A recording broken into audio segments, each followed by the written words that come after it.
करते हैं। क्वेश्चन कैसे आएंगे आपके पास पेपर में।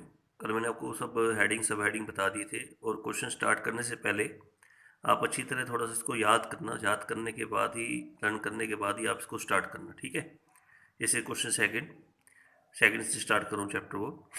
नेम द मेजर हेडिंग, जो हेडिंग बताने जो इक्विटी और लायबिलिटी साइड में आते हैं कंपनी की बैलेंस शीट में। तो हेडिंग मैंने आपको बताया था, सबसे पहले शेयर होल्डर फंड है, share application money pending allotment है, फिर नॉन करंट लायबिलिटी है, उसके बाद करंट लायबिलिटी है। ये मैंने कल आपको बताए थे सारे हेडिंग, मेन हेडिंग बताने जो ब्लैकिश में थे ना, वो आपने बताने हैं। अब उसके बाद नेक्स्ट क्वेश्चन आ रहा है, जैसे नेम द सब हेडिंग। अब सब हेडिंग बताने हैं जो शेयर होल्डर फंड में आते हैं। अब शेयर होल्डर फंड में क्या क्या आता है देखो, अब याद करो। एक तो शेयर कैपिटल बताया था, एक रिजर्व एंड सरप्लस बताया था, एक मनी रिसीव्ड एंगेज किया था, शेयर वारंट्स। ये आपके आते हैं शेयर होल्डर फंड में सब हेडिंग जो बताए थे आपको। उसका सब हेडिंग बताने हैं जो नॉन करंट लायबिलिटी में आते हैं। नॉन करंट लायबिलिटी में बताना क्या क्या याद कराया था आपको। एक तो लॉन्ग टर्म ब्रोइंग, बिल्कुल सीरियल होल्डर में लिखने हैं आपने, ठीक है। लॉन्ग टर्म ब्रोइंग, उसके बाद डेफर्ड टैक्स लायबिलिटी था, उसके बाद अदर लॉन्ग टर्म लायबिलिटी था, और लॉन्ग टर्म क्या था, प्रोविजन था, ठीक है। तो ये बिल्कुल सीरियल होल्डर में याद करके आप इसको लिखोगे। अब उसके बाद नेक्स्ट क्वेश्चन इस टाइप से आ सकता है, जैसे हेडिंग, ये कुछ आइटमें दे रखी हैं आपको, जैसे प्रपोज डिविडेंड है, अनक्लेम डिविडेंड, डिबेंचर है, मेच्योर डिबेंचर है। तो इनकी हेडिंग और सब हेडिंग बताने हैं आपने। कहते हैं कि इनकी आइटमों के हेड बताइए किस साइड में आती है, इक्विटी और लायबिलिटी साइड में, क्या लायबिलिटी साइड की आइटम है ये। अब जैसे सबसे पहले क्या आ रहा है, प्रपोज डिविडेंड आ रहा है। प्रपोज डिविडेंड के बारे में मैंने आपको कल बताया था कि कुछ हमारी कंटीजेंट लायबिलिटी होती है। जैसे आपको बताया था, ये देखो आपके सामने ना कंटीजेंट लायबिलिटी, इसमें अगर आप याद करो, देखो इसमें लिखा हुआ है propose dividend for current year. तो ये कंटीजेंट लायबिलिटी है, इसको खाली फुट नोट के रूप में दिखाते हैं, notes to count below in the balance sheet. तो इसका हेडिंग होगा खाली, तो इसमें ऐसे दिखा देना, contingent liability in the notes to accounts, ठीक है।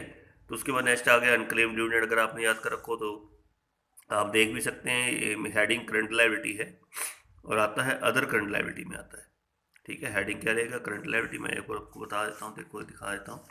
जैसे आपके पास ये करंट लायबिलिटी है ना, देखो मेन हेडिंग तो करंट लायबिलिटी है, और आएगा किसके अंदर, देखो ये अनपेड डिविडेंड या unclaimed dividend, other current liability. इसको सब हेडिंग बोलते हैं, और इसको क्या बोलते हैं, हेडिंग बोलते हैं। तो हेडिंग करेगा करंट लायबिलिटी, आएगा किसके अंदर, अदर करंट लायबिलिटी के अंदर, जो सब हेडिंग होता है, ठीक है। ये ध्यान में रखना। अब ऐसे ही अब आपने ये डिवेंचर है, जैसे non current liability long term ब्रोइंग में आते हैं। आप चेक करते रहना, आपको अगर याद किया हो तो आपको याद भी आ रहा होगा। मैच्योर डिवेंचर है, ये भी आपको करंट लायबिलिटी में बताया था। अदर करंट लायबिलिटी सबसे पहले आइटम मैंने आपको ये बताई थी। इस बार कॉजिन एरियर है, ये भी आपको बताया था कि शेयर होल्डर फंड में आता है, और इसको हम डिडक्ट करते हैं subscribe but not fully paid up capital में से। याद है कैपिटल के टाइप बताए थे, ऑथराइज कैपिटल, इशूड, सब्सक्राइब, जो बुक में से कहा था करने को। तो उसमें ये डिडक्ट होता है subscribe capital but not fully paid up में। फिर उसके बाद सिंकिंग फंड था, share holder fund, reserve and surplus, ये भी मैंने आपके सामने नोट करवाया था, आपको मैंने लिखवाया था। प्रोविजन फॉर प्रोविडेंट फंड, ये भी आपके पास है। Non current liability long term provision, इन्हें हेडिंग रहेगा नॉन करंट लायबिलिटी और सब हेडिंग रहेगा long term provision. Trade bills payable है, current liability, trade payable. Public deposit है, नॉन करंट लायबिलिटी और लॉन्ग टर्म बोरोइंग में आता है। तो ऐसे करके आइटमें आपके पास आएंगी, इसमें हेडिंग आइटम दे रखी होंगी, उसके हेडिंग और क्या बताने होंगे, सब हेडिंग बताने होंगे आपने। अब ऐसे नेक्स्ट क्वेश्चन भी कर लेते हैं, 6 क्वेश्चन है। एक तो इसमें कॉज एडवांस आया, वो भी आपको बताया हुआ है। ये आपका आएगा other current liability main heading रहेगा, और आएगा किसके अंदर, अदर करंट लायबिलिटी के अंदर आएगा क्या चीज़ आ रही है आपकी, कॉज इन एडवांस। ऐसे नेक्स्ट बैलेंस है credit balance of profit and loss, ये भी आपका मैंने कहा था कि शेयर होल्डर फंड में आता है, और रिजर्व एंड सरप्लस में। लास्ट पॉइंट था आपका सरप्लस वाला बताया था। नेक्स्ट आ रहा है debit balance of profit and loss, ये आपकी नेगेटिव आइटम है, मैंने आपको लिखवाया भी था शेयर होल्डर फंड में ही है, और साथ में लिखवाया था reserve and surplus as negative amount में आएगा, ठीक है।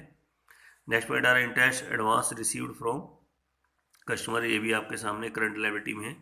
अगर आप देखो करंट लायबिलिटी के अंदर है, देखो ये आपका आया हुआ है करंट लायबिलिटी है ना, इनकम रिसीव्ड इन एडवांस। तो other current liability, main heading current liability रहेगा, तो मेन हेडिंग तो डाल दीजिए करंट लायबिलिटी, आएगा किसमें, अदर करंट लायबिलिटी में आएगा। Interest secured and due on debenture, interest secured but not due on debenture, ये दोनों ही मैंने आपको बताया था, चाहे इंटरेस्ट सिक्यूर्ड ड्यू हो या नॉट ड्यू हो, दोनों ही करंट लायबिलिटी और अदर करंट लायबिलिटीज में आते हैं, ठीक है।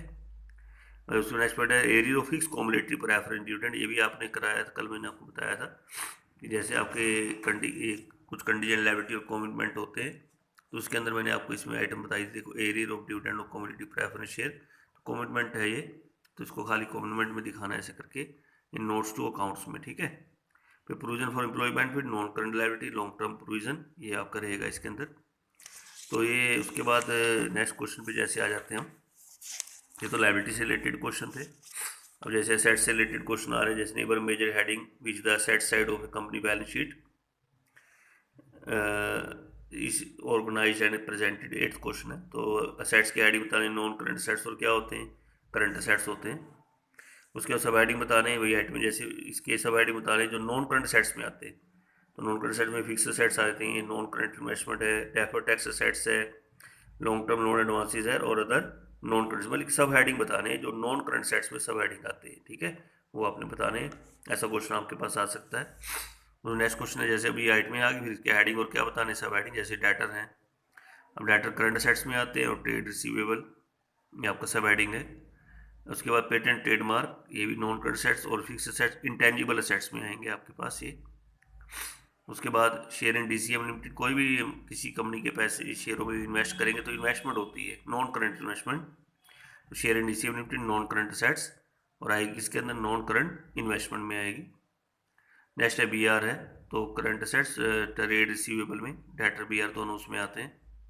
उसके बाद एडवांस रिकवरेबल कैश, ये भी आपको बताया था असेट्स में, मैंने बताया था आपको ये कि करंट असेट्स में आपका आता है ये देखिए आपके सामने ना, ये करंट असेट्स है और इसमें short term loan and advances में आपका देखो एडवांस रिकवरेबल कैश, तो उससे मेन हेडिंग हो गया करंट असेट्स, सब हेडिंग हो गया short term loan and advances में आपके पास आएगा, ठीक है। नेक्स्ट पॉइंट है प्रीपेड इंश्योरेंस, ये भी आपको बताया था करंट असेट्स और अदर करंट असेट्स में आएगा, देखिए आपके सामने चेक करा देता हूँ, other current assets, prepaid expenses, current assets main heading हो गया और सब हेडिंग हो गया अदर करंट असेट्स, ठीक है। बस वही याद करने के ऊपर है, याद आपको होगा तो लिख पाओगे। Work in progress current assets, और आपने इन्वेंट्री में याद किया, वर्क इन प्रोग्रेस इन्वेंट्री भी आपको दिखा देता हूँ, देखिए रहा वर्क इन प्रोग्रेस इन्वेंट्री के अंदर है, ठीक है। तो ये ऐसे टाइप के क्वेश्चन आपके पास आएंगे। अब जैसे इसमें मिक्स आ गए, अब गुडविल आ रही है, गुडविल बताओ कहाँ आती है, ये आपकी आती है नॉन करंट असेट्स और फिक्स असेट्स इंटेंजिबल असेट्स में आएगी। गुडविल के बाद फिर क्या आ रहा है, अनक्लेम डिविडेंड आ रहा है, तो unclaim dividend current liability other current liability में आएगा। उसके बाद आपका आ रहा है प्रोविजन फॉर टैक्स आ रहा है, तो ये आपका आएगा करंट लायबिलिटी और शॉर्ट टर्म प्रोविजन में आपका आता है, ठीक है, करंट लायबिलिटी और शॉर्ट टर्म प्रोविजन इसमें जाएगा आपका। उसके बाद सिक्योरिटी प्रीमियम रिजर्व, ये भी आपको याद कराया था, share holder fund reserve and surplus में आएगा, चेक कर लीजिए बेशक आप। लूज टूल तो करंट असेट्स इन्वेंट्रीज में आएगा। ऐसे नेक्स्ट क्वेश्चन है, जैसे net loss as per profit and loss, ये मैंने कहा था सरप्लस रिजर्व एंड सरप्लस में आता है, share holder fund reserve and surplus negative amount है। कैपिटल जनरल भी सेम रहेगा, रिजर्व एंड आपका share holder fund reserve and surplus में। ऐसे आपके बॉन्ड्स है आपके, इसमें आते हैं non current liability long term Boeing, loan repayable on demand, ये आपको मैंने कहा था कि करंट लायबिलिटी और शॉर्ट टर्म बोइंग में आता है, वैसे उसमें बताया ना बैंक का ओवरड्राफ्ट होते हैं, कैश क्रेडिट होता है, उसके साथ दूसरा नाम मैंने आपको दिया था लोन रिपेबल ऑन डिमांड बताया था। अनपेड डिविडेंड वही current liability other current liability में आएगा। Building non current assets, fix asset tangible assets है। Trademark non current assets, fix assets intangible assets है। रॉ मटेरियल करंट असेट्स और inventory में आएगा, करंट असेट्स और कहाँ जाएगा, इन्वेंट्री में, रॉ मटेरियल वहाँ जाता है। ऐसी आइट में बैलेंस विद बैंक, ये आपका कैश एंड कैश इक्विवेलेंट होगा इसमें करंट असेट्स के अंदर। इन्वेस्टमेंट इन डिवेंचर, ये आपका इसमें आएगा नॉन करंट असेट्स और नॉन करंट इन्वेस्टमेंट में आएगी। आउटस्टैंडिंग सैलरी करंट लायबिलिटी और अदर करंट लायबिलिटीज में आएंगी। ऑथराइज कैपिटल तो पता ही आपको शेयर कैपिटल में आती है, share holder fund share capital. BP current liability और ट्रेड पेबल में, ट्रेड पेबल में जैसे खाली सीधा ट्रेड पेबल आ गया तो अब इसके अंदर सब हेडिंग तो कोई है नहीं, सीधा ट्रेड पेबल तो सीधा करंट लायबिलिटी बतानी है आपने, इसका सब हेडिंग तो बनेगा नहीं क्योंकि ट्रेड पेबल सीधा ही दे रखा आपको ये। और एक बहुत इंपॉर्टेंट पॉइंट आ रहा है प्रिलिमिनरी एक्सपेंसेस या ऐसे डिस्काउंट ऑन इश्यूड वेंचर वगैरह अगर आ जाए ना तो इसको हम बैलेंस शीट में शो नहीं करते इन एक्सपेंसेस को, ये इसमें हम क्या करते हैं, हम सीधा इसमें दिखाते हैं कि note shown in the balance sheet, क्योंकि एज पर AS 26 एक रूल है आपका पास, इसको ना हमें सेम ईयर राइट ऑफ करना होता है, जिस साल वो होते हैं ना उसी साल आपके राइट ऑफ हो जाते हैं, या तो प्रीमियम एक्सपेंसेस की बात करो या डिस्काउंट ऑन इश्यूड वेंचर वगैरह सेम ईयर राइट ऑफ करने होते हैं, इसलिए बैलेंस शीट में शो नहीं होते। अब नेक्स्ट पॉइंट है पेटेंट है, ये भी आपको पता है non current assets, fix asset, intangible assets हो गया।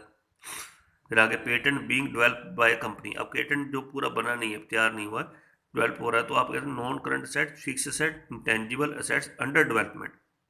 इंटेंजिबल एसेट्स अंडर क्या रहेगा, डेवलपमेंट में बताना इसको आपने।